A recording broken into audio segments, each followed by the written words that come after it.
வாழ்க வையகம், வாழ்க வையகம், வாழ்க வளமுடன். அருள் தந்தை வேதாத்ரி மகரிஷி அவர்களின் நாள் ஒரு நற்சிந்தனை. ஜூன் மாதம் 8ஆம் தேதி. தலைப்பு: சினத்தை தவிர்ப்போம். சினம் நம்மை எவ்வாறு பாதிக்கிறது என்று ஆராய்வோம். சினம் எழும்போது என்னென்ன மாறுதல்கள் உடலிலும் உள்ளத்திலும் உண்டாகின்றன என்பதையும் கவனிக்க வேண்டும்.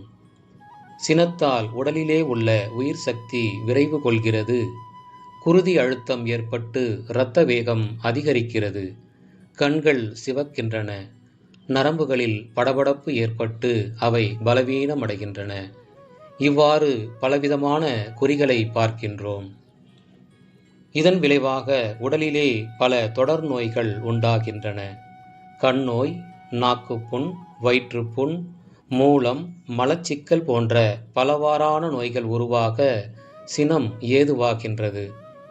ஏனெனில் சினம் எழும்போது நமது ஜீவகாந்த சக்தியானது அதிகமாக வெளியேற்றப்படுகிறது. ஜீவகாந்த சக்தி அதிகமாக வெளியேற்றப்பட்டால் அது உடலையும் தாக்கும், மனதையும் கெடுக்கும். சினம் என்பது என்ன என்பது எல்லோருக்கும் நன்றாக தெரியும். சினமானது எவ்வளவு கொடியது என்பதும் ஒவ்வொருவருக்கும் ஒவ்வொரு விதத்திலே அனுபவமாக கிடைத்திருக்கும்.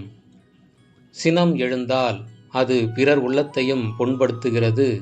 தன்னையும், அதாவது தன் உடலையும் தன் மனதையும் கேடுற செய்கிறது. தன்னையும் கெடுத்து பிறரையும் கெடுத்து தற்காலத்திலும் துன்பம் உண்டாக்கி பின்னரும் துன்பத்தை நீடிக்க செய்யும் ஒரு உணர்ச்சி வயப்பட்ட பகை உணர்வு சினமாகும். நெருங்கிய நண்பர்களிடத்திலே, சுற்றத்தார்களிடத்திலே நம்மோடு அன்பு கொண்டு நமது நலத்துக்காகவே வாழ்ந்து கொண்டிருப்பவர்களிடத்திலேதான் அதிகமாக அடிக்கடி சினம் வருவதை பார்க்கிறோம்.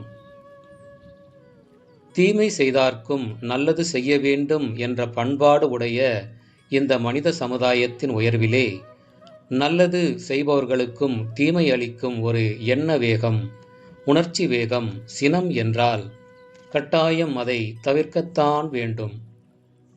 அருள் தந்தை அவர்கள் வாழ்க வளமுடன்.